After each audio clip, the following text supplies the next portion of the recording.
Hello everyone, bienvenue dans un nouvel épisode de Diata la Co-Effect. Comme à l'accoutumée, je suis votre hôte Claudel Kamgang et aujourd'hui je suis super content de sortir un nouvel épisode de l'Arbre à Palabre. L'Arbre à Palabre, c'est une suite d'épisodes que j'ai sans invité, où c'est moi qui parle de ce que j'ai appris récemment, ce que j'ai fait récemment, ou alors ce que je pense a contribué à ma réussite dans certains domaines, que ce soit du point de vue professionnel, que ce soit dans certaines relations. Donc aujourd'hui, je vais me concentrer sur ce que j'ai appris la dernière décennie, c'est-à-dire entre 2010 et 2020.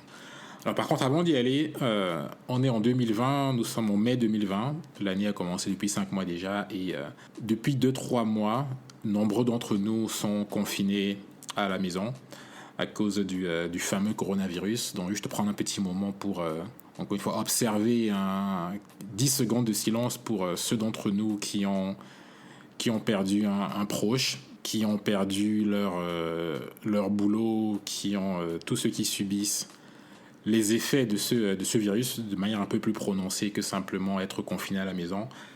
Une pensée pour vous. L'année, la décennie a commencé de manière assez dure, mais je pense que on va y arriver. Tu vois, je pense que l'humanité a connu pire comme situation, donc ça va se faire. Alors, bien que l'année ait commencé un petit peu de manière un peu difficile, je pense que c'est pas une raison pour s'arrêter de se projeter dans le futur.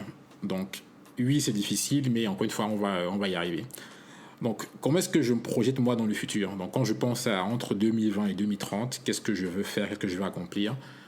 Une bonne manière de le faire pour moi, c'est de regarder la décennie précédente et de me demander qu'est-ce que j'ai fait entre 2010 et 2020, d'un point de vue personnel et professionnel. Qu'est-ce que j'en ai appris ? Et ces apprentissages-là, comment est-ce que soit je les améliore ? Donc, c'est pas si j'ai appris à cuisiner, alors comment est-ce que je cuisine mieux, par exemple, la décennie d'après ? Ou alors, ce que j'ai appris, comment est-ce que je garantis ? Quelles sont les actions que je peux prendre pour que les apprentissages que j'ai eus se poursuivent dans la décennie d'après ? Alors, et c'est super important parce que la décennie entre 2010 et 2020 coïncidait pour moi le passage entre 20 et 30 ans, qui je pense sont des années assez formatrices dans la vie de tout homme et femme, parce que c'est le moment où tu deviens un homme, tu deviens une femme, tu as peut-être ta première relation amoureuse, tu as peut-être ton premier boulot. Donc en général c'est assez important parce que après passer 30 ans, je pense que le corps réagit différemment, le cerveau réagit différemment. L'apprentissage n'est plus aussi rapide. Enfin, tout le monde le sait que le plus on vieillit, le moins c'est facile d'apprendre. Donc, c'est important pour moi de me poser, de me dire qu'est-ce que j'ai appris et qu'est-ce que je compte faire entre 2020 et 2030. Donc, je me suis dit, comme d'habitude, pourquoi pas partager avec vous, parce que je pense que quelques de mes apprentissages vous seront utiles. Alors, c'est impossible en un épisode de résumer tous les apprentissages d'une décennie, parce que ça prendrait 4, 5 heures, voire 10 heures de temps. Donc, j'ai divisé les apprentissages en 4 points particuliers. La santé, la carrière, les relations, et un que j'appelle miscellané, qui sera un peu une espèce de fourre-tout. Donc, ce sont des apprentissages que je n'ai pas forcément pu inclure dans les 3 autres catégories. Alors, sans pour attendre, lançons-nous dans le premier apprentissage du point de vue de la santé. Alors la santé, tu as 2 aspects de la santé, tu as la santé physique et tu as la santé mentale. Entre 15 et 25 ans, je dirais que la santé physique n'était pas vraiment un problème pour moi parce que je mangeais plus ou moins ce que je voulais et je prenais pas de poids. J'avais pas forcément une activité physique très importante. De temps en temps, avec les potes, on jouait au foot le dimanche. J'étais même pas forcément super régulier, je sais pas de sport particulier, je bouffais un peu des pizzas, du KFC, du poulet, du sucre un peu partout et ça se voyait pas forcément. J'avais pas le physique de Cristiano Ronaldo, mais j'étais pas obèse non plus. J'étais content de ma santé physique, donc ça me disait absolument rien. Et puis passé 25 ans, mon corps a commencé à réagir, à se dire au bout d'un moment, faut peut-être arrêter les conneries. Donc ça coïncidait 25 ans avec le début de mon MBA aux États-Unis. Et pour ceux qui ont eu à fréquenter aux États-Unis, les MBA ou même l'undergrad, tu as une grosse propension à l'alcool. Parce qu'il y a beaucoup de fêtes, beaucoup d'événements, que ce soit professionnel ou personnel. Il y a toujours de l'alcool, il y a toujours généralement de la malbouffe. Donc c'est des petits sandwichs à gauche, à droite, c'est des pizzas. Donc je vous fais un peu comme un porc, hein. Il n'y a pas de, il y a pas de, il y a pas d'autre mot. Et mon corps commençait à réagir un petit peu plus. C'est-à-dire que physiquement, je me suis vu prendre du poids, le ventre qui commençait à pousser un peu. Et là, je me suis dit, effectivement, il faut peut-être arrêter. Si tu veux conserver ta fine allure, je pense qu'il faudra peut-être faire un petit peu plus attention à ce que tu manges et inclure l'activité physique. Donc, pour résumer, du point de vue physique, entre 2010 et 2020, c'est devenu super important pour moi de contrôler ce que je mange et de contrôler mon activité physique. Donc, je me suis mis à faire du sport 3-4 fois par semaine. Ça a commencé en fin 2016, début 2017.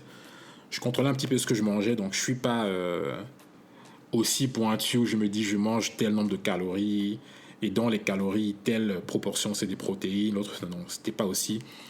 Mais simplement à faire un petit peu plus gaffe. C'est-à-dire que je sais que le sucre c'est l'ennemi numéro 1, donc dans mon alimentation, je fais juste gaffe, tu vois, si j'ai mangé, je sais pas, une pizza le lundi ou bien le mardi, le reste de la semaine, je fais gaffe un peu à varier, à introduire les légumes, à diminuer le sel et l'huile dans mon alimentation. Et encore une fois, l'activité physique 3-4 fois par semaine, c'est super important parce que, encore une fois, si tu as une très bonne alimentation et que l'aspect physique ne suit pas, ou alors si tu fais beaucoup d'efforts du point de vue physique et que l'alimentation ne suit pas, en fait, ça ne sert pas à grand-chose. Tu auras des efforts, mais je ne pense pas conséquents. J'ai l'impression que la combinaison optimale pour une bonne santé physique, c'est un mélange de, encore une fois, sport et contrôler ce qu'on mange. Donc, très très gros apprentissage pour moi. Et je pense qu'allant dans la décennie prochaine, entre mes 30 et mes 40 ans, je pense que c'est super important d'avoir, à la fin de la décennie précédente, cultivé ces routines-là pour que ce sera beaucoup moins difficile dans le futur de m'y mettre. C'est-à-dire que il y a des semaines où si je fais du sport un peu moins de 3-4 fois, je sens que quelque chose ne va pas. Pourquoi ? Parce que, et c'est une très bonne transition pour le point d'après, la santé mentale. Les gros avantages de la santé physique se transfèrent dans la santé mentale. C'est-à-dire qu'une bonne alimentation et beaucoup d'efforts physiques se transmettent dans la santé mentale. Je ne vais pas faire une dissertation là-dessus, mais de nombreuses études ont prouvé en quoi est-ce que le sport, par exemple, réussit à combattre le stress, l'anxiété, la dépression. Et puis, il y a une sensation de bien-être qui vient après le sport qui est juste un peu incomparable. C'est-à-dire que pendant l'exercice physique, vous allez être fatigué, vous avez du mal à finir la routine du sport, mais à la fin, le corps est fatigué, mais il y a toujours cette espèce de petit plaisir-là, de ok, j'y suis allé, j'ai fait mon sport, donc ça renforce aussi l'aspect confiance. Parce que à chaque fois que tu réussis à prendre une action sur ce que tu t'es promis, ta confiance en toi augmente. Donc si tu t'es dit je vais faire du sport 3-4 fois par semaine pour le reste de ma vie, chaque semaine, plus tu le fais et plus tu es assidu, plus tu as confiance en toi parce que tu ne te déçois pas. Et c'est super, super important. Donc après, l'aspect physique, on a parlé de santé mentale. En dehors du sport comme santé mentale, tu as pas mal d'exercices ou alors de découvertes que j'ai faites la décennie dernière, notamment la méditation. Et ça, je ferai un épisode spécial sur la méditation. Je pense que ça fait un moment que j'en parle déjà, mais la méditation a été pour moi un très bon moyen de me centrer. Qu'est-ce que j'appelle par centrer ? Je pense que dans ma vingtaine, donc surtout entre 20 et 25 ans, j'étais assez réactif. Et par réactif, c'est-à-dire je suis dans une discussion, dans une situation, et je ne prends pas le temps d'être présent pendant la discussion, soit parce que si c'est une discussion qui est difficile, je fais tout pour m'en sortir, et en général c'est de concéder, tu vois, éviter les conflits, ou alors pendant la discussion, il y a des arguments que j'ai, mais pour une raison que je ne pouvais pas m'expliquer, ne sortaient pas pendant la discussion. Un exemple, vous avez sûrement dû vous retrouver dans des situations où vous discutez avec quelqu'un, vous avez des arguments pour ou contre, et à la fin de la discussion, supposons, vous perdez l'argument. Et puis 1 ou 2 jours plus tard, vous repensez, vous dites, mais attends, mais c'est con parce que j'aurais dû dire ça, j'aurais pu dire ça, j'aurais dû... Et que ce soit avec votre boss, votre frère, soeur, n'importe qui, vous dit, putain, il y a cet argument-là, cet élément-là que j'aurais dû sortir parce que ça a du sens. Mais parfois pour des raisons inexplicables, vous n'y pensez pas. Pourquoi ? Parce que dans ces moments-là, on n'est pas forcément présent dans l'instant moment. on est préoccupé par répondre à ce que va dire l'autre, on est plus réactif qu'actif. Donc la méditation m'a super aidé avec ça parce que il y a certaines situations où, alors je ne suis pas encore à 100%, mais je suis beaucoup moins réactif à mon entourage, à ce que font les autres, à ce que disent les autres. Pourquoi ? Parce que je suis centré sur alors, qu'est-ce qui a du sens pour moi, et quand j'écoute un argument, je suis prêt à prendre 5-10 secondes à l'intégrer, le digérer avant de répondre. Du point de vue personnel, encore une fois c'est dans les discussions avec la famille, les potes, les proches. Du point de vue professionnel, c'est surtout avec mes supérieurs où j'ai réussi à créer une relation d'adulte à adulte. Alors, sans rentrer encore une fois dans la psychologie profonde, mais en général, dans les relations, il y a ce triangle parent, enfant, adulte. Alors que quand vous parlez à quelqu'un, vous parlez à la personne de manière, j'ai envie de dire égale, c'est-à-dire d'adulte à adulte. En général, c'est comme ça que vous pouvez parler à vos potes, par exemple. Tu as la relation parent-enfant, où en général, dans une situation où vous donnez des conseils, ou alors vous vous sentez responsable de l'autre. Donc c'est votre père ou votre mère qui vont vous donner parfois des conseils, mais dans leur tête, c'est plus ou moins des ordres, parce que c'est toute votre vie, c'est eux qui vous ont élevé, et ils ont eu cette habitude-là de savoir ou bien penser savoir ce qu'il y a de mieux pour vous. Et enfin, tu as la relation enfant à parent, où en général, vous êtes un peu plus, j'ai pas envie de dire soumis, mais beaucoup plus respectueux. En tout cas, en général, en Afrique, c'est le cas. Je sais qu'en Europe et en Occident, c'est pas forcément le cas, mais en Afrique, cette relation enfant-parent, c'est quand vous parlez à votre aîné, il y a une certaine approche que vous avez qui n'est pas la même que vous avez avec vos potes. C'est-à-dire que vous êtes un peu plus sur la réserve. Vous pouvez avoir certains arguments que vous ne dites pas parce que ça vous semble irrespectueux, en tout cas sur le moment. Donc l'avantage de la méditation, encore une fois pour revenir dessus, c'est que ça a transformé mes relations professionnelles à adulte constamment. Un exemple précis, vous avez été dans des situations où vous êtes avec votre boss, votre VP ou j'en sais rien, et votre VP fait une blague qui n'est pas forcément drôle, mais de manière automatique, vous mettez à rire. Tu vois, je pense qu'on a tous vécu un peu ça où tu dis, mais en fait, elle n'est pas drôle la blague. Je pense que tout le monde le sait qu'elle n'est pas drôle la blague, mais inconsciemment, tu vois, ton corps, c'est un peu ok. Je sais pas, c'est une blague du boss, donc tu te mets à rire, sourire un peu bêtement et sans trop savoir pourquoi. Ça a l'air pas grand chose comme ça, mais ce type de réaction se traduit également dans les discussions, les réunions où je pense que j'étais un peu moins assertif. Et quand je pense assertif, je suis pas sûr que le mot soit le même en français, mais c'est pas vraiment de la confiance, mais oui, je pense que c'est assertif. C'est-à-dire que même si j'avais des idées auxquelles j'y croyais vraiment, il y avait toujours une petite part de doute parce que non, je parle au boss, tu vois. Et non, en tout cas dans le contexte américain, j'ai très dû vite le changer parce que ce doute-là, si dans votre manière de parler, de présenter vos propres arguments, vous apparaissez comme pas sûr de ce que vous dites, ça nuit à votre carrière, ça nuit à éventuellement des promotions ou aux responsabilités que votre boss aimerait vous confier.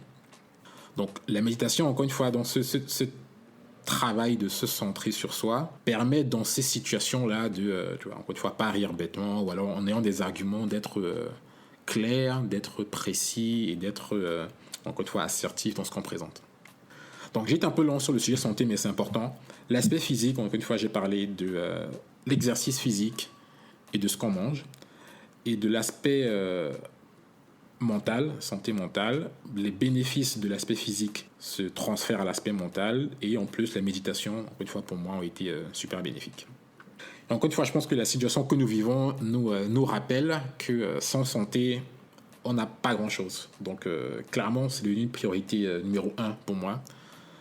Mon sport, je suis pas forcément hyper régulier, donc je fais pas forcément 3-4 fois par semaine, mais au moins 1 ou 2 fois, si je le fais pas, je sens mon mental ou bien mon corps qui réagit, qui se dit attends, il y a quelque chose qui manque. Donc apprentissage numéro 1 de la décennie précédente, c'est l'importance de la santé et comment prendre soin de moi.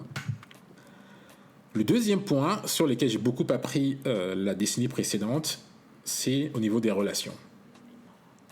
On se juge par nos intentions, mais on juge les autres par leurs actions.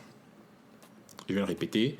On se juge par nos intentions et on juge les autres par leurs actions. Alors j'ai appris que c'est super important, au-delà des actions des autres, de comprendre l'intention derrière. C'est-à-dire faire la différence entre quelqu'un qui dit ou fait quelque chose qui vous fait du mal par erreur, ou alors si la personne avait le désir ou la volonté de vous faire du mal. Donc clarifier l'intention derrière ces actions, c'est super important, parce que sinon c'est un peu voler avec des blinders, comment ça s'appelle, c'est un peu voler les yeux fermés, ou alors prendre des actions les yeux fermés. Donc si vous ne regardez que les actions des autres, ça peut mener à des interprétations, à des conclusions, à des décisions qui peuvent vous nuire à vous ou nuire à votre relation. Donc l'intérêt et l'importance de clarifier l'intention de l'autre, c'est un gros apprentissage que je ne savais pas forcément la décennie précédente. Alors d'où ça me vient? Si vous avez écouté les épisodes précédents, vous savez que j'ai eu la chance d'habiter, de travailler, de voyager dans de très nombreux pays, que ce soit en Afrique, aux États-Unis, en Amérique latine ou en Asie. Et l'intérêt également d'apprendre différentes langues, donc français, anglais et portugais, ça aide à voir, tu as des mots en français qui n'ont pas vraiment d'équivalent en anglais, en portugais ou en swahili, d'autres langues. Donc si on s'arrête simplement aux mots, on perd une partie du message que l'autre veut passer. Et pareil pour les actions. Voilà, ça peut être... je prends un exemple précis. Au Cameroun, par exemple, et je suis sûr que c'est un peu le cas partout en Afrique, celui qui fait le ménage à la maison, tu peux aller dans la chambre de tes frères et sœurs et faire le ménage, c'est censé être un compliment. Ou alors c'est attendu de toi parce que le ménage dans les chambres, c'est un peu partout. En France, par exemple, les gens te diront « Attends, mais c'est mon intimité, c'est ma chambre, ça ne se fait pas. » Et la personne peut mal le prendre. Donc si tu ne comprends pas d'où vient la personne, si tu ne comprends pas sa culture, si tu ne comprends pas le sens derrière ses actions, tu perds un peu, des lost in translation. Donc le message que la personne, encore une fois, qui était bien intentionnée en pensant nettoyer ta chambre, ça peut être mal pris simplement si tu ne fais pas l'effort de te demander pourquoi derrière l'action que l'autre a prise. Un autre point également pourquoi c'est important, c'est que la plupart des gens que j'ai rencontrés sont beaucoup plus enclins à pardonner l'autre s'ils comprennent d'où vous venez. Si j'observe juste ce que tu fais, ça peut paraître du n'importe quoi pour moi, mais si tu me dis j'ai fait ça parce que, oui, maintenant que je sais d'où tu viens, c'est beaucoup plus simple pour moi de te pardonner, ou alors même de solidifier notre relation, parce que maintenant que je sais d'où tu viens, ça me permettra d'être un peu plus ouvert. Donc demain, si tu fais certaines actions, si tu te comportes d'une certaine façon, je saurai à creuser un peu plus, parce que je sais que on n'a simplement pas la même culture, quoi. Donc je ne le prendrai pas brut de pomme. Le deuxième apprentissage du point de vue des relations. Mes parents m'ont toujours dit, c'est pas parce que quelqu'un rigole avec toi que la personne t'aime bien. Et la décennie précédente, j'ai eu par de nombreuses occasions à en être témoin. Alors jusqu'à présent, j'ai envie de dire jusqu'à mes 25 ans, je n'avais pas vraiment expérimenté cette notion-là. Alors les parents ont eu de nombreuses histoires d'amis quand ils grandissaient, et certains événements se sont passés dans leur vie qui ont fait en sorte qu'ils mettent fin, ou alors qu'ils s'éloignent de certaines relations. Mais ça m'était pas vraiment arrivé à moi jusque-là, parce que puis écoute, mes potes, ce sont mes potes, donc on a grandi ensemble, on allait à l'école ensemble, on joue au foot ensemble. Donc j'ai toujours eu conscience de la notion de jalousie venant des autres, mais j'avais jamais vraiment vu ou expérimenté quelqu'un qui œuvre pour te faire du mal. Et donc la décennie précédente, ça a été un peu une grosse ouverture, un gros apprentissage pour moi, dans le sens où il y a beaucoup de personnes, surtout pendant le MBA, avec qui je m'étais rapproché, j'étais devenu très proche. Et le moment où les difficultés me sont arrivées, tout n'était plus tout rose, du jour au lendemain, je ne pouvais plus compter sur eux. Donc, l'apprentissage, c'est juste, encore une fois, investir dans des relations de qualité, la qualité étant bien plus importante que le nombre. Et ça, que ce soit du point de vue familial, social ou professionnel. L'autre apprentissage que j'ai eu du point de vue des relations, c'est comment être présent pour ceux ou celles qui souffrent autour de toi. Avant 2014-2015, j'avais pas vraiment connu d'échec en tant que tel. C'est-à-dire que après le collège Vogue, je suis arrivé en France, l'université ça s'est bien passé, le job s'est bien passé, j'ai eu pas mal de promotions. C'est vraiment avec le décès de ma grand-mère en 2014 que c'était le premier grosse perte de mon, je sais pas si on peut parler d'échec, mais oui, grosse perte. Je me suis dit ok, waouh, j'ai pas vraiment su comment le gérer, j'ai pas vraiment su comment être présent, que ce soit pour mes frères et sœurs, mes parents, tout ça. Et puis je me suis dit écoute, tu souffres parce que tu n'as plus ta grand-mère, bon, il faut continuer, il faut avancer, mais je sais pas forcément comment être présent pour les autres, tu vois, appeler simplement pour dire et parler de tout et de rien. Quelque chose que j'ai appris à faire au début de la décennie précédente, c'est la fameuse phrase, je pense qu'on le dit tous, c'est hey, si tu as besoin de quoi que ce soit, n'hésite pas, je suis là. Et j'ai appris avec le temps qu'en fait cette phrase, l'intention derrière elle est bonne, parce qu'on se dit je sais pas quoi faire, donc si tu as besoin de moi, tu as besoin de n'importe quoi, appelle-moi. Mais en fait c'est compliqué parce que le dire, c'est de mettre le poids ou bien le fardeau de comment aider sur la personne qui souffre. Donc si j'ai un problème en ce moment, si j'ai un échec, s'il y a une situation difficile qui m'arrive, je sais pas forcément comment la gérer. Mais si toi, mon ami, tu me dis, si tu as besoin de moi, n'importe quoi, n'hésite pas à m'appeler, ça veut dire qu'en plus de savoir comment moi-même gérer la situation, il faut que je me pose la question de savoir comment toi, mon ami, tu pourrais m'aider davantage. Ce qui est difficile parce que, encore une fois, tu es en plein dedans, tu sais pas comment gérer tes émotions. Donc, quelqu'un qui vient te dire, réfléchis sur comment je peux t'aider, c'est un fardeau qu'on met sur l'autre et c'est pas forcément utile. Donc, encore une fois, l'intention, je pense, est bonne, mais dans les faits, je pense que je ne me rendais pas compte de ce que cette phrase pouvait dire. Alors, comment donc progresser? Donc, qu'est-ce que j'ai appris? C'est simplement d'être présent dans le sens où quelqu'un souffre, appelle la personne. Parler du sujet, ne pas parler du sujet. Si la personne habite près de toi, va voir la personne, apporte-lui à manger, apporte-lui à bouffer, sors la personne, aller marcher, aller prendre un verre. Bon, de nos jours, c'est un peu compliqué, mais je sais pas, appelle la personne via FaceTime, mets la musique, fais à danser, mais ne mets pas le fardeau sur la personne qui souffre déjà sur qu'est-ce que tu peux faire. Tu vois, dis juste, ok, dans cette situation, qu'est-ce que j'aimerais qu'on fasse pour moi? Et si tu sais pas, écoute, simplement envoie un SMS, appelle, sois présent pour l'autre. En général, c'est beaucoup plus important que la seule phrase de hey, dis-moi comment je peux t'aider, et puis ne rien faire. Parce qu'on se dit non, mais si la personne n'appelle pas, peut-être que la personne veut être seule. De ce que je vois en discutant avec des gens à gauche et à droite, dans 90% des cas, la personne qui souffre n'appelle pas les autres parce que la personne se dit ouais non mais je vais les faire chier avec mes problèmes. Tu vois, enfin si tu es quelqu'un de, j'ai envie de dire décent, mais la plupart en tout cas de ceux que je connais dans mon cercle réfléchissent de la sorte. On se dit non mais ce sont mes problèmes, je vais les gérer comme je peux, je vais me retirer dans mon coin, ça va passer et puis quand je serai en forme, je vais revenir. Mais je pense que parfois on a ce désir là de juste d'entendre de nos proches pour aller mieux. Et on ne sait pas forcément comment l'exprimer. Donc pour résumer sur la partie relation, 1. Ne pas juger les autres sur leurs paroles ou actions, mais par leur intention. Donc clarifier pourquoi la personne agit de cette façon.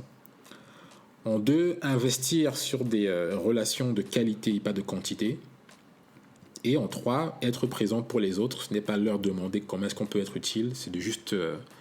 ce que les Américains disent just show up. Bon, soit là, soit présent, c'est beaucoup, beaucoup plus utile et ça crée des relations beaucoup plus fortes que de simplement dire à la personne dis-moi en quoi je peux t'aider et puis disparaître.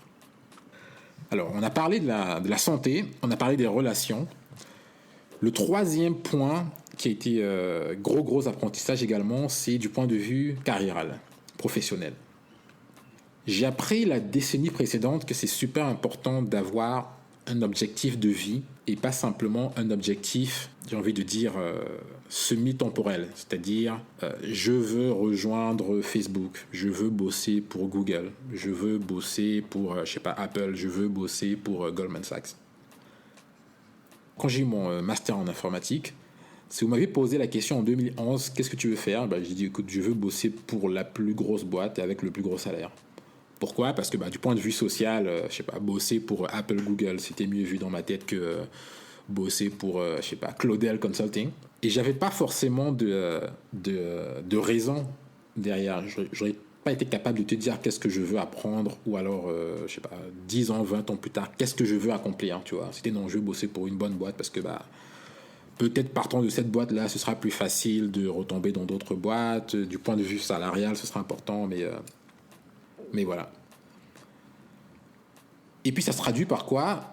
Quand tu rejoins une compagnie, supposons que tu rejoins en tant que software développeur, donc développeur, ton objectif devient, ok, je veux être promu senior software développeur.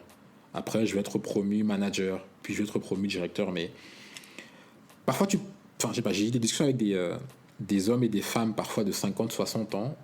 Et juste même à leur âge, parfois, ils ne savent pas forcément ce qu'ils veulent faire ou bien quel est leur objectif. Tu vois, j'ai un boulot, j'ai été promu, j'ai suffisamment d'argent pour me nourrir moi et ma femme, puis c'est tout.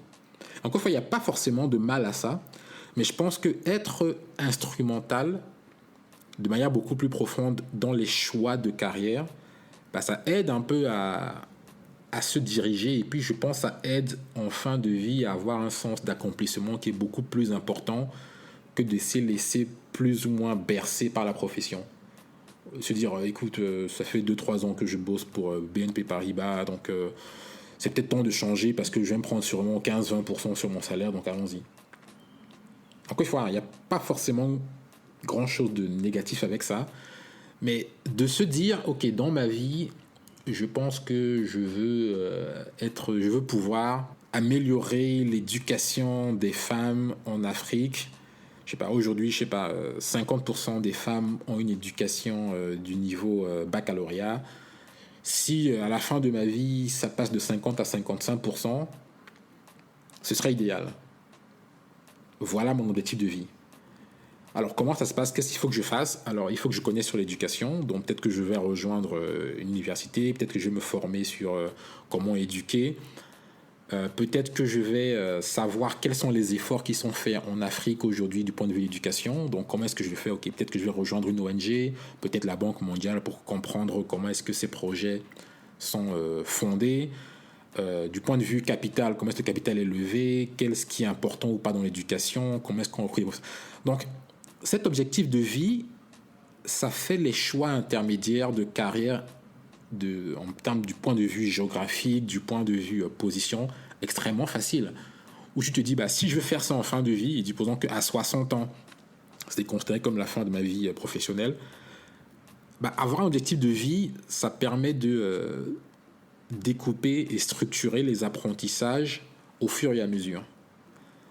Un autre exemple, c'est, je veux que chaque Africain puisse être à la maison et se dire, je veux pouvoir, si je suis en confinement par exemple aujourd'hui, je veux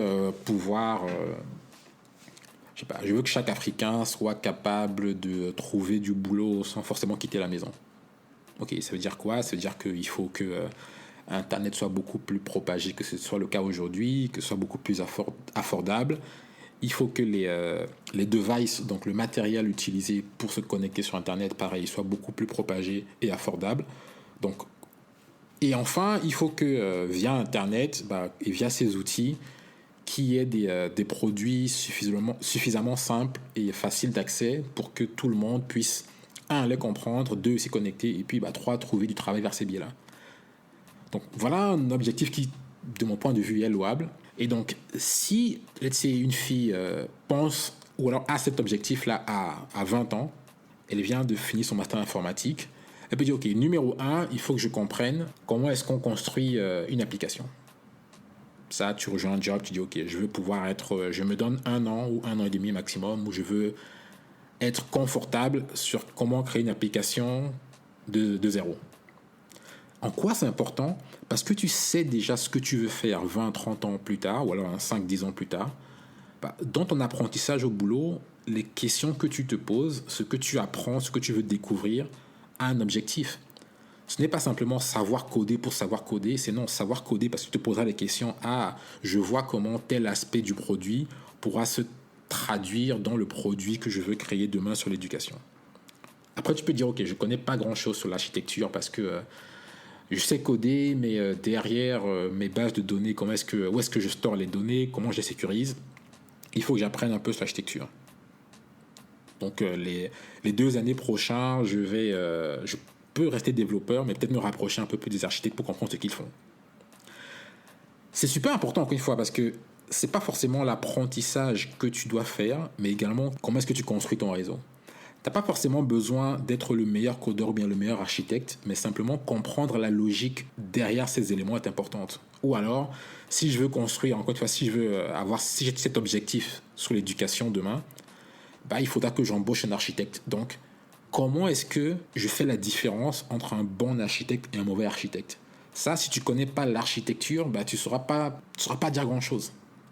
Donc, je vais m'arrêter là parce que je pense que je l'ai dit suffisamment longtemps, mais l'intérêt d'avoir un objectif de vie, c'est super important du point de vue professionnel et même personnel, parce que du coup, la personne que tu rencontres, ce sera important parce que si ton but, par exemple, pour reprendre le même exemple, c'est de changer d'éducation en Afrique, ça te permet déjà à 21 ans de poser des petites questions sur qu'est-ce que ça te dirait éventuellement de vivre en Afrique un jour.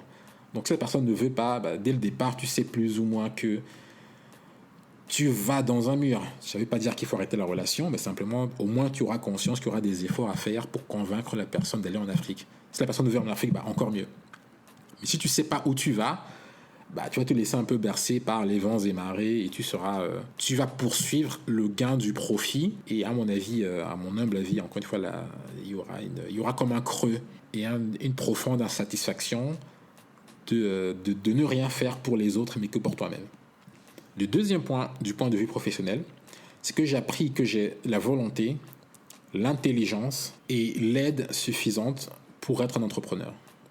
Ça, c'est important pour moi parce que au début de la décennie précédente, je me suis dit, ok, ce serait intéressant, tu vois, ce serait bien qu'à un moment donné, tu aies un empire en Afrique. Et par empire, je parle un holdings, c'est-à-dire une société avec différents projets qui agissent dans différentes industries et qui font un impact, pas que sur l'informatique, qui est ma formation initiale, mais sur la mode, sur l'éducation. Mais tu as un point que je n'étais pas forcément convaincu, c'est est-ce que j'ai ce qu'il faut pour être un entrepreneur? Parce qu'aujourd'hui, quand on regarde aujourd'hui, on écoute Mark Zuckerberg, on écoute Jack Dorsey, on écoute ces petits jeunes qui ont fait des boîtes aujourd'hui qui sont d'ampleur mondiale et on se dit, ouais, je vais être entrepreneur. Mais je pense que les jeunes ne se posent pas forcément la question de savoir est-ce qu'ils ont ce qu'il faut pour être entrepreneur. N'est pas entrepreneur qui veut, mais qui peut.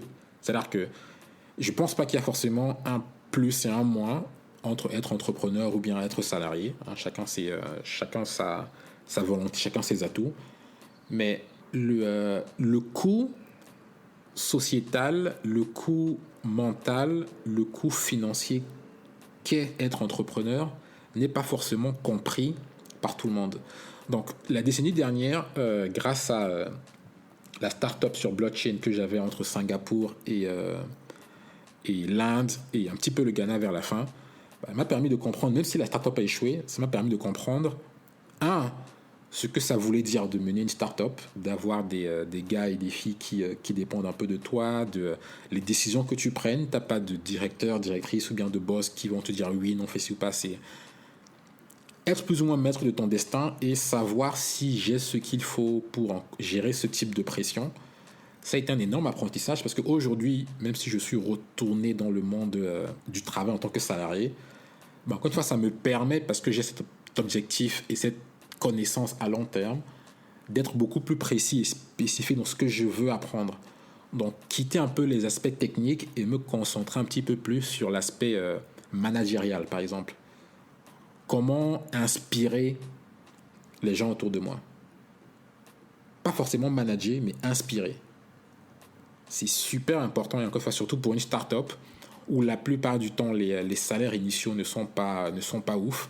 L'un des gros moyens de recruter des gars et des nanas qui sont très bons dans ce qu'ils font, c'est d'avoir cette conviction, cette manière simple et claire de présenter le futur que tu as en tête pour pouvoir, encore une fois, les faire rejoindre ton aventure, ton idée folle. C'est pas donné à tout le monde, mais ça se travaille.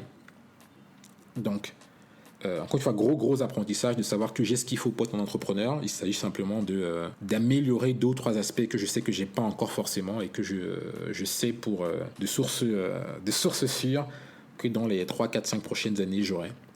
Donc je conseillerais encore une fois à tous ceux qui ont le même type d'ambition de creuser. Ça peut être de discuter avec des entrepreneurs, ça peut être, si vous en avez l'occasion, la chance, de bosser pour une start-up pendant un été. Ça peut être à part-temps, par exemple, vous prenez vos week-ends, vous bossez avec la start-up pour voir un peu le type de questions qu'ils se posent, le type, comment est-ce qu'ils pensent recrutement, comment est-ce qu'ils développent leurs produits, comment est-ce qu'ils pensent quel marché attaquer en premier, comment est-ce que... C'est des questions qui, sur le papier, ont l'air simples, mais en vrai, sont hyper compliquées. Hyper compliquées. Donc, encore une fois, très très grosse réalisation de ce point de vue-là, la décennie dernière. Alors, on a parlé santé, on a parlé relations, on a parlé carrière. Le dernier gros point, une fois que j'ai appelé miscellanée, c'est un peu un mix de gros apprentissages que j'ai fait, mais simplement qui touchaient un peu les 3 points précédents. Donc je les ai regroupés un peu dans ce dernier point-ci. Alors le premier apprentissage, c'est l'importance de la créativité. J'ai appris à quel point c'était crucial d'être créatif et de manière constante explorer la créativité autour de moi. Alors par créativité, ça peut passer par écrire. J'ai écrit beaucoup plus la décennie précédente qu'avant. Et ça peut être des essais, ça peut être simplement écrire pour raconter votre journée. Enfin, beaucoup de personnes, chacun a sa façon de faire les choses, mais coucher des idées sur papier et y apporter un twist particulier, c'est super intéressant. Créativité également dans le sens où la plupart des produits informatiques ou tout ce que j'ai pu acheter, des vêtements, des meubles, je me suis posé la question de savoir comment est-ce que c'est fait. Creuser un petit peu plus quels sont les matériaux utilisés, pourquoi est-ce que ces matériaux-là, ou alors qu'est-ce qui justifie le prix d'un produit particulier. Et en 2, est-ce que je peux le faire moi-même, ou bien si je devais le faire différemment, comment est-ce que je le ferais. Et ça, encore une fois, dans mon rôle aujourd'hui en tant que product manager, c'est super important parce que il ne s'agit pas simplement de créer un produit, mais quelle est la petite touche en plus qu'on peut rajouter pour rendre un bon produit exceptionnel. Et je pense que c'est là où la créativité est importante. Donc, des avenues créatives, il y en a plein. Ça peut être la photo, j'ai parlé de l'écriture, ça peut être la peinture, ça peut être...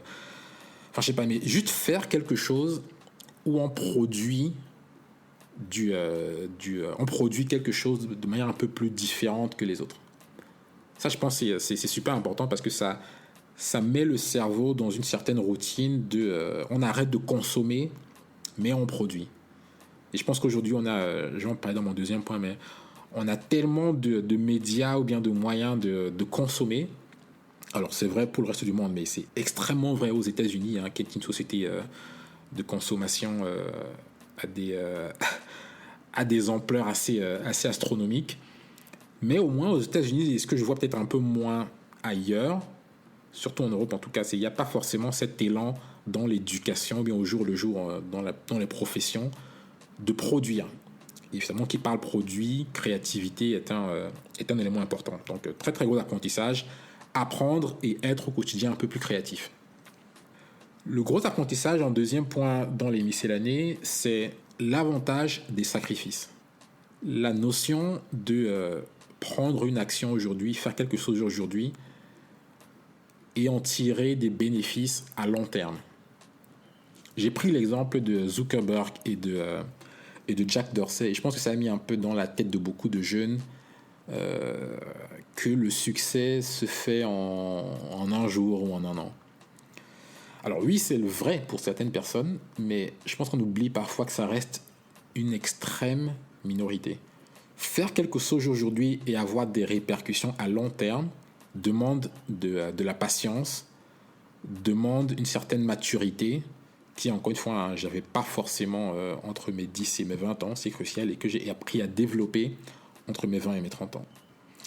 Alors un exemple là-dessus, je pense pourquoi c'est encore plus important aujourd'hui, la société de consommation qu'on est devenue nous a poussé à être un peu moins patients. À l'époque, par exemple, pour aller au cinéma, alors quand je me rappelle de mon temps à Yaoundé au Cameroun, voir un nouveau film, c'était aller au cinéma à l'Abia, à Yaoundé, acheter le ticket, attendre dans la queue, rentrer, acheter des pop-corn, s'asseoir dans la salle avec, je sais pas, des potes, bien son copain, copine. Et je sais pas, t'avais cette grosse excitation là de ok, c'était tout un programme. C'est ok, je sors à telle heure, le film c'est à telle heure, quand est-ce qu'on y va, avec qui est-ce qu'on va. Tu avais cette grosse anticipation là qui nous rendait patients par défaut. Aujourd'hui, je peux être couché dans mon lit à 3 heures du matin et je veux voir, je sais pas, le dernier épisode de La Casa de Papel et j'ai même pas besoin de quitter mon lit. C'est-à-dire que j'ai même pas besoin de me lever, aller dans mon salon pour allumer ma télé. Non, je peux rester couché, je prends mon téléphone ou ma tablette et en 2 clics, j'ai ouvert Netflix et puis je vois un film. Donc, on est devenu tellement accro au fait d'avoir du contenu ou des produits à portée de main que du coup cette notion de patience, cette anticipation, elle a perdu un peu. Et je pense que c'est de ça que quand je parle, que ce soit des gens de mon âge ou bien des gens un peu plus jeunes, la notion de sacrifice se perd un peu. C'est non, il faut l'avoir maintenant et tout de suite. Et ça, je trouve ça un peu, je trouve ça dommage parce que encore une fois, rien qui ne vale la peine vient facilement. Donc un exemple, la décennie dernière, c'est, j'en ai parlé je prends mon premier épisode, le MBA que j'ai fait, MBA de Wharton, ça m'a coûté $250,000. Alors oui, je répète, $250,000. Ça, c'est le prix de je sais pas combien de maisons à Bati ou à Foussam. Mais le pari que j'ai fait à l'époque, c'est du point de vue éducation, ça va m'ouvrir des vannes et des portes comme jamais.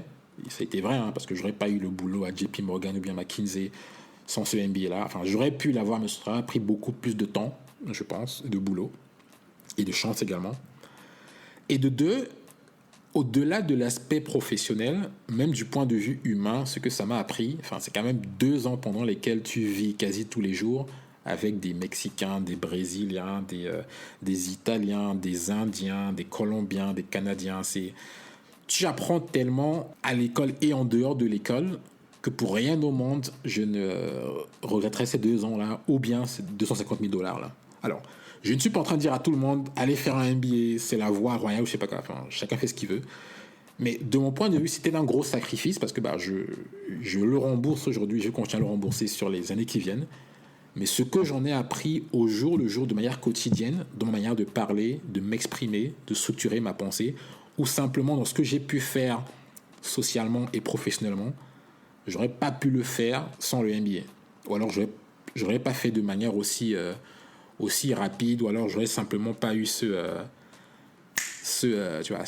moment de cette pensée dans ma tête de ok, vas-y, lance-toi, postule ou bien crée un podcast. Tu vois, ce déblocage là vient partiellement de la culture américaine et pour beaucoup de ce MBA là. Le dernier point dans les miscellanées, c'est que j'ai appris à me donner la permission. Je vais le répéter, j'ai appris à me donner la permission. Qu'est-ce que ça veut dire ? Pendant longtemps, j'ai cru que je ne pouvais pas m'exprimer ou alors je ne pouvais pas agir d'une certaine façon si je n'étais pas ou bien si je n'avais pas atteint un certain niveau. C'est-à-dire,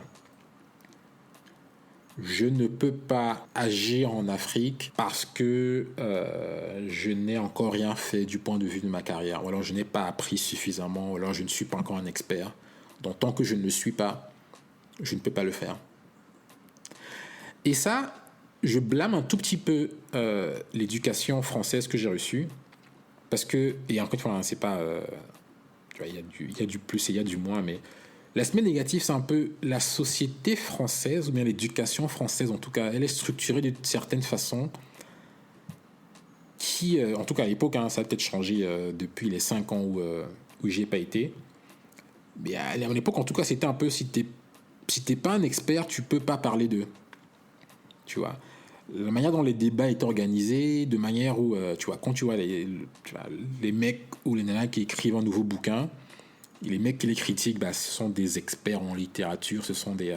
Ce qui fait que moi, comme beaucoup de personnes, ont toujours eu ce sentiment de attends, je peux pas écrire de bouquin parce que je sais pas, j'ai pas d'expérience en littérature, j'ai pas lu 3500 bouquins, je ne connais pas toute l'œuvre de Jean-Paul Sartre ou bien Victor Hugo. Enfin, il y a toujours un peu ce truc-là en France, en tout cas, hein, c'est mon vécu, mon expérience, hein, c'est peut-être pas le cas pour tout le monde, mais il y a tout ce truc-là un peu de pour faire, il faut être un expert il faut que tu aies un master il faut que tu aies un doctorat il y a toujours cette notion, ce besoin il faut que tu as ce qu'on appelle credentials, il faut que tu as quelque chose sur papier qui prouve que tu es en position de dire ou bien de faire. Je me souviens par exemple quand je sortais de mon master en informatique, il y a certaines boîtes où je pouvais même pas postuler parce que quand tu postules, tu as une liste d'écoles qui le regardent, et si tu n'es pas dans la liste, tu peux même pas postuler. Je parle pas d'entretien ou bien d'être recruté, simplement postuler. Tu as des écoles où tu as des boîtes où la liste des écoles, ça s'appelle les grandes écoles, et si tu n'es pas parmi, bah postule même pas quoi. Là où aux États-Unis, c'est beaucoup plus ouvert. Alors, je suis pas en train de dire que si tu as fait n'importe quelle école, tu peux rejoindre McKinsey ou bien JP Morgan. Mais tu vois, au moins, tu as cette première étape où tu peux postuler. Tu vois, tu as cette notion de c'est possible à portée ouverte, qui n'est pas forcément le cas en France et peut-être ailleurs en Europe. Donc, me donner permission, c'est apprendre que, bah, écoute, j'ai pas les règles qui sont établies. Et ouais, essayer de comprendre pourquoi elles ont été établies et pourquoi elles s'appliquent à moi. Et 3, est-ce que je dois les suivre? Tu vois, c'est pas parce que Monsieur X a un doctorat en lettres de je sais pas quoi, et a écrit 2-3 bouquins, qu'il est forcément la raison ultime ou bien que sa voix est la plus importante pour critiquer un bouquin. Ou alors c'est pas parce que j'ai pas de master en ça, en informatique, que je peux pas être un développeur. C'est pas parce que donc se donner permission, c'est se détacher des idées reçues, se détacher parfois des codes sociaux pour se dire écoute, j'ai le droit d'être là, j'ai le droit de faire, j'ai le droit et juste le faire. Un exemple du point de vue professionnel pour moi, à l'époque je regardais beaucoup de TEDx vidéos. Vous savez, c'est les mecs, les nanas qui parlent un peu de sujets divers et variés sur lesquels ils sont experts ou pas. Et en général, je me suis rendu compte qu'ils ont tous cette manière de présenter l'information. Ils partent en général des grands principes. Je pense que la plupart des CEO des boîtes, quand ils parlent un peu de leur stratégie, ils le présentent pareil. Ils vont vous parler un peu de... alors la stratégie d'Apple vient des principes où pour nous le design c'est important parce que... Et je sais pas pourquoi, mais à l'époque je me disais attends mais ouais c'est normal parce que bah écoute à l'époque c'est Steve Jobs ou alors c'est Tim Cook maintenant. Il a le droit parce que bah écoute c'est le CEO. Je me suis dit bah en tant que développeur à l'époque ou consultant maintenant je ne pouvais pas vraiment parce que bah je suis pas à ce niveau-là. Tu vois, je me suis dit si je m'exprime de la sorte, ça va faire un peu ok, le mec pompeux, le mec qui se la pète. Donc inconsciemment, je me limitais parce que je me suis dit bah si je m'exprime de telle façon, même si je le pense, ça va être pris comme si je me la pète ou bien comme si je me vois étant. Mais en fait, qu'est-ce qu'on s'en fout? Tu vois, j'accordais un petit peu trop d'importance à ce que les autres disaient, ce qui n'a vraiment ou alors je ne pensais pas accorder autant d'importance à ce que les autres pensaient. Et puis 2, je me limitais moi dans mon vocabulaire ou dans ma manière de m'exprimer simplement parce que je me disais attends mais en tant que développeur, qu'est-ce qui tu vois, attends d'être directeur, attends d'être je sais pas quoi avant de pouvoir t'exprimer de manière assez tu vois, de point de vue un peu plus stratégique. Ce qui est con parce que à y repenser, l'une des raisons pour lesquelles j'ai été promu assez rapidement au début de ma carrière, bah, c'est parce que j'étais très curieux, tu vois, je posais des questions parfois auxquelles j'avais des réponses, mais simplement les questions que je posais, bah, ça a fait savoir à mon boss et à mes proches que bah, j'étais beaucoup plus curieux et que je m'intéressais à des sujets beaucoup plus importants ou variés que ce que j'ai été recruté pour faire. Et du coup, ils se sont dit, écoute, donnons à Claudel plus de responsabilités parce que dans les questions qu'il pose, il nous a démontré qu'il réfléchit de manière un peu plus poussée que ses pairs. Donc pourquoi donc me limiter à ne pas parler stratégiquement? Parce que je pense que dans mon rôle actuel, je n'ai pas... Ne pas attendre d'être dans une position, que ce soit financière ou bien sur l'échelle sociale ou bien entrepreneuriale ou carriérale particulière pour agir. Donc se donner la permission, c'est dire que oui, je veux le faire. Si je peux le faire, je fais dès aujourd'hui. Ça n'a pas forcément besoin d'être parfait dès aujourd'hui, mais I have to start somewhere. Il faut que je commence quelque part. Et ça, encore une fois, c'est un élément qui, je pense, freine et limite énormément de personnes. De ce que j'ai pu voir, beaucoup plus dans le reste du monde qu'aux États-Unis, parce qu'il y a une certaine humilité, il y a une certaine... je ne sais pas quel est le mot, peur, il y a une certaine... tu vois... oui, peur d'être pris pour... Peur d'être pris pour le gars ou bien la fille qui se la pète. Peur d'être pris pour... le mec qui pense qu'il est arrivé. Peur d'être pris pour... parfois même une berlu, parce que tu peux te dire que même j'ai pas forcément les éléments pour back up ou bien justifier ce que je dis. Mais enfin, tu vois, ça t'empêche pas dès aujourd'hui de prendre action et de t'exprimer. Se donner la permission, c'est ne pas attendre que ça vienne de quelqu'un d'autre, ne pas se limiter, encore une fois, aux barrières sociales ou bien professionnelles. Tu veux le faire, tu peux le faire, fais-le. Le monde n'est pas géré par des bénis oui-oui. Le monde n'est pas géré par ceux qui essaient de faire plaisir à tout le monde. C'est important d'avoir ce qu'on appelle en anglais growth mindset, c'est-à-dire que c'est important de pas avoir des idées fixes, tu vois, d'être ouvert au changement, d'être ouvert à nouveaux apprentissages, être ouvert à avoir ses idées, de challenger, à changer d'avis en présence d'arguments clairs et quantifiés qui vous permettent de changer d'avis. Mais c'est également important de savoir comment et quand dire non. Et se donner la permission, c'est se donner la permission de dire non. Encore une fois, du point de vue professionnel, social ou familial. Alors, creusons un petit peu plus sur ce non-là, parce que je pense que c'est important. Pourquoi est-ce que c'est si difficile parfois de dire non? Et moi, je pense que la réponse ultime à cette question, c'est la peur. Alors, la peur de quoi? Vous allez me demander. La peur du conflit, la peur de décevoir et la peur de la réciprocité. Alors, qu'est-ce que ça veut dire? La peur du conflit, c'est écoute, si je dis non, l'autre va s'énerver, on va se mettre à discuter, ça me fait chier, j'aime pas, donc je vais dire oui. Même si je veux pas le faire, même si je pense que c'est pas une bonne idée, je vais quand même dire oui. La peur de décevoir, c'est de se dire que il y a peut-être pas de conflit, mais l'autre me demande peut-être une faveur, et si je dis non, l'autre sera déçu parce que c'est pas cool, c'est pas bien, donc je vais dire oui. Et la peur de la réciprocité, c'est de dire que si je dis non à l'autre aujourd'hui, l'autre me dira non demain. Alors, maintenant qu'on comprend pourquoi c'est dur de dire non, creusons encore un petit peu plus. On a dit c'est la peur du conflit, la peur de décevoir et la peur de la réciprocité. Mais le conflit, est-ce que le conflit est nécessairement une mauvaise chose? Pour moi, le conflit, c'est au contraire exprimer des idées qui enrichissent l'un et l'autre. Tu vois, si tu n'es pas d'accord avec moi, loin de me léser, tu m'enrichis. Le deuxième point qu'on a dit, c'est la peur de décevoir. Et encore une fois, c'est peut-être une peur irrationnelle parce que je pense qu'on déçoit les autres et les autres nous décevront de manière permanente. C'est la vie. Tu vois, je pense que grandir ou alors évoluer et se dire je vais jamais décevoir personne, c'est se mentir.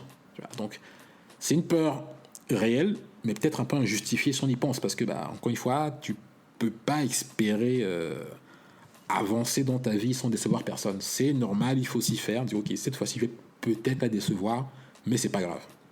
Et le dernier point qu'on a dit, c'est la peur de la réciprocité. Mais là-dessus, monsieur Dale Carnegie, on ne serait pas d'accord, mais parce qu'il a un bouquin Winning Friends and Influencing People. Je sais pas comment c'était traduit en français. Je pense que c'est Alors, je sais pas, le mot à mot, ce serait avoir des amis, influencer.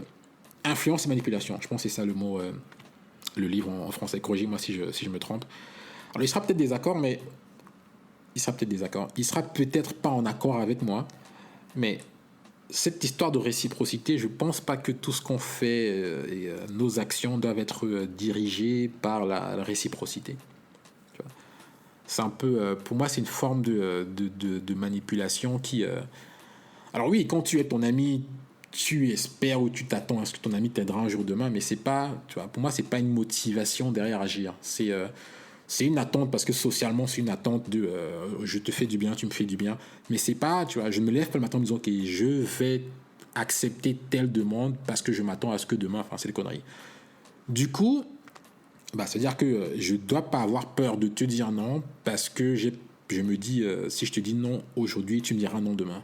Au contraire, ça veut dire pour moi que si tu me dis non demain parce que je t'ai dit non hier, bah, il y a un problème.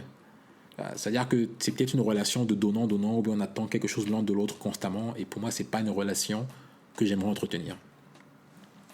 Un autre point pourquoi c'est super important de savoir et comment dire non, c'est difficile de faire confiance à quelqu'un qui dit oui à tout. Parce que c'est un peu, bah, si tu me dis oui aujourd'hui, ça veut dire que si on se retrouve dans une discussion demain, ça veut dire que tu diras peut-être oui à la personne qui gueulera le plus fort. Et ça veut surtout dire que bah, tu n'as pas d'idée à toi-même, quoi. Tu dis un peu oui à tout le monde, quel que soit l'argument, quel que soit un peu monsieur oui, oui, madame oui, oui. C'est pas. Tu vois, je peux pas te faire confiance. Je sais pas si venir avec toi. Je sais pas si je peux te poser des questions ou bien venir auprès de toi si j'ai des conseils. Je sais pas à quoi tu penses. Je sais pas ce que tu penses. Et ça, pour moi, c'est compliqué. Donc, savoir dire non, c'est important. Comment dire non? Là, je vais revenir sur l'apprentissage du départ, c'est clarifier les intentions. Ne pas simplement dire non comme une grosse brute, mais dire non parce que c'est en dehors de tes valeurs. Non parce que logiquement, ça n'a pas de sens. Non parce que les données prouvent que ce n'est pas une bonne idée. Non parce que ce n'est pas ou ça ne s'inscrit pas dans la lignée de ce que tu veux faire ou de ce que tu vas accomplir. Non parce que agir ou bien faire ce que l'autre te demande sera au détriment de telle ou telle personne ou bien entité qui sont importantes pour toi. Bref, savoir dire non, c'est juste dire non et justifier le pourquoi derrière. Encore une fois, on se juge par nos intentions, on juge les autres par leurs actions.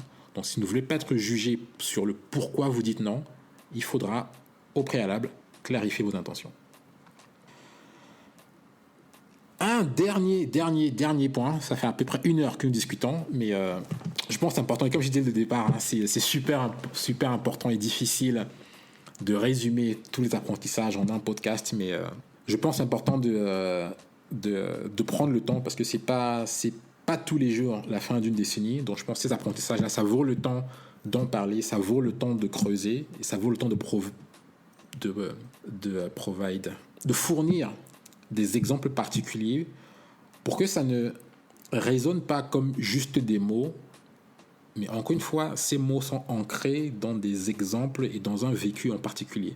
Donc encore une fois, ce que j'espère via cet épisode, c'est que quelques-uns des leçons ou bien des apprentissages que j'ai fait la décennie précédente, vous parlent, parce que vous êtes passé par là, parce que certaines situations, vous y voyez dans ma façon de m'exprimer, vous y voyez dans certaines situations que je décris, parce que vous y étiez vous-même. Et que pareil, que si vous avez déjà fait votre propre bilan, peut-être que vous pouvez ajouter 1 ou 2 apprentissages que vous aimeriez vous accompagnent dans la décennie d'après. Ou alors simplement, si vous n'êtes pas d'accord, si un apprentissage vous paraît comme un non-apprentissage, encore une fois, très ouvert à la discussion, donc faites-moi un message sur LinkedIn, par email, encore une fois, je serais ravi d'y répondre. Je réponds à tous les messages que je reçois. Mais avant qu'on ne se quitte, un gros apprentissage également que je pense est important, surtout pour les plus jeunes, parce que je pense qu'on ne l'apprend qu'avec l'âge, mais c'est important de le savoir le plus tôt possible. On a tous des vies compliquées. On a tous des vies compliquées. Quel que soit à quel point quelqu'un autour de vous paraisse content, vous paraisse, je sais pas, heureux, vous paraissent riches, vous paraissent épanouis. Enfin, chacun définit le succès un peu comme il veut, chacun définit un peu le bonheur comme il veut, mais on a tous des vies compliquées. J'ai eu la chance pendant mon MBA, les différents voyages à gauche à droite, de discuter avec des chefs d'entreprise, des CEO, et parfois qui ont des compagnies avec un capital qui s'élève dans les milliards et milliards de dollars. Et parfois, on a une discussion très candide et très simple sur comment est-ce que se passe ta vie, qu'est-ce que tu as aimé, qu'est-ce que tu aimes dans ton boulot. Et parfois, les problèmes qu'ils décrivent, je pense qu'on se doute très peu qu'à ce stade-là, ce type de personne aurait ce type de problème. Pourquoi ? Parce que on se dit, non mais le CEO t'est arrivé, tu vois. On se dit, enfin je sais pas, si je prends l'exemple de Tim Cook, on se dit, mais attends, tu as la tête d'Apple, ça va quoi, tu vois. Ta vie est tranquille, faut pas non plus, tu vois, tu vois, le mec qui se plaint, t'as pas à te plaindre parce que c'est... Et non, on a tous des vies compliquées. La fortune ne change rien à certains problèmes fondamentaux. Si t'as beau être un milliardaire, je sais pas, si t'es je sais pas, impuissant, ou bien ta femme impuissante, ou bien je sais pas quoi, tu seras pas forcément beaucoup plus heureux que le mec qui est au quartier, qui boit 1 ou 2 bières par jour, qui a 3-4 enfants, qui a son petit job entre 9h et 17h. T'es pas forcément plus heureux. Oui, l'argent t'offre des choix, là où tu peux aller en vacances, ce que tu peux faire, mais tu as des aspects fondamentaux du bonheur qui sont définis de manière très personnelle, qui ne s'inscrivent dans aucune échelle ou aucune pyramide de Maslow. C'est-à-dire que ce regard de telle personne est plus heureuse ou plus établie ou mieux épanouie, ou c'est dans la tête. On a tous des vies compliquées. Donc c'est important parce que, et ça revient toujours à ce premier apprentissage, la manière dont certaines personnes s'expriment, agissent, tu vois, si on garde dans un coin de la tête qu'on a des vies compliquées, bah, je pense qu'on est un peu plus empathique, on est un peu plus compréhensif, on est un peu moins porté sur la colère, sur la haine, sur je sais pas quoi d'autre. Et ça crée des relations beaucoup plus profondes. On a tous des vies compliquées. Mesdames et mesdames, comme dit Jamel Debbouze, je vais m'arrêter là pour cet épisode. Encore une fois, dernier résumé, de gros apprentissages du point de vue de la santé, du point de vue des relations, du point de vue de la carrière et du point de vue global que j'ai appelé miscellanée sur la créativité, l'importance de dire non, l'importance de se donner la permission et l'importance de comprendre qu'on a des vies compliquées. Ça fait partie de mes plus gros apprentissages entre 2010 et 2020. Et je sais et espère que ces apprentissages-là se traduiront la décennie qui commence. Alors c'est un petit peu plus compliqué de les appliquer étant à la maison, mais en tout cas, j'espère que ça a été utile pour vous. J'espère que quelques des points que j'ai cités feront de vous de meilleurs amis, de meilleurs frères, de meilleures sœurs, de meilleurs cousins, de meilleures cousines, de meilleurs neveux, de meilleures nièces, de meilleurs parents. Parce que clairement, c'est ce qui me motive et ça fait de moi, encore une fois, un meilleur frère, un meilleur neveu, un meilleur époux et pourquoi pas demain un meilleur père. Donc, atalaku à vous pour écouter jusqu'à présent. Comme d'habitude, j'aimerais entendre vos retours. Donc, n'hésitez pas, claudel@atalaku.africa ou alors sur LinkedIn, Claudel Camgrand. Je réponds à tous les messages. J'aimerais savoir quels sont vos apprentissages. J'aimerais savoir comment est-ce que vous voyez la décennie entre 2020 et 2030. Et nous poursuivrons la conversation dès la semaine prochaine. Alors, un dernier point. Si vous m'avez suivi et resté avec moi jusqu'à présent, ce que je vous demanderais simplement, c'est... si vous aimez ce que vous avez écouté, si vous aimez les apprentissages, si vous aimez ma voix, tout simplement, quel que soit ce que vous aimez dans cet épisode, partagez à 1 ou 2 personnes auprès de vous qui vous pensez ces apprentissages seraient utiles. Encore une fois, merci, atalaku à vous, encore une fois, pour avoir écouté jusqu'à présent. Et on se dit à très vite. Ciao, ciao.